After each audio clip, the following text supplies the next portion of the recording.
I just wanted to talk a little bit about storytelling. Generally speaking, if you're a storyteller, I think it helps in writing stories for children because there are certain tricks that you use when you're in front of an audience that work well on the page. So, rule of three, exaggeration, all the kind of humorous things that we talked about before. I've talked about before. The slight downside with it is if you're writing with a particular person or people in mind, you can make it a little bit too specific or something that perhaps wouldn't work with a wider group of people who don't know you.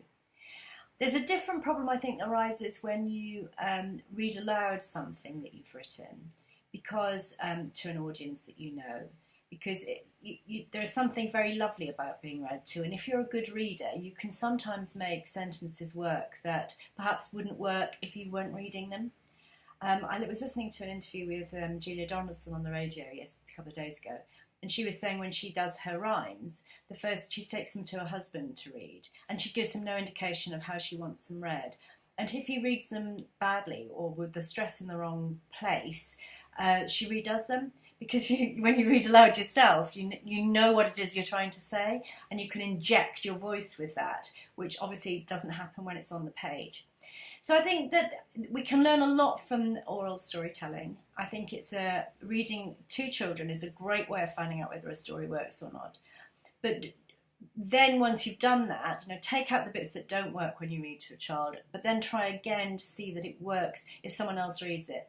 If you can do it, there's a program on the computer that I know some people use to see whether or not it sounds weird or if the computer can't parse it properly, so that it sounds doesn't read properly. That could be something that you could try, or you get someone else to read it aloud to see whether or not they put the stresses in the right place. And if they don't blame them. It's because it's not obvious from your writing. The other thing I think that when you're a storyteller, you can tell immediately if you're boring your audience, so you immediately kind of pick up the pace or inject a bit of humour or wave your arms a bit, if you're in my case. On the page that doesn't happen, so you have to kind of do that all first, so that when you've got the text in front of you, it's absolutely perfect and would work immediately in front of an audience if read aloud. I don't know if that actually addresses the issue, but to summarise, oral storytelling is great. It's a really good way of learning how to do written tales. They really work together in many cases, but just be wary of the fact that you can inject so much more into your voice than you can into the text on the page. The text on the page has to do all the work, and that is just tricky.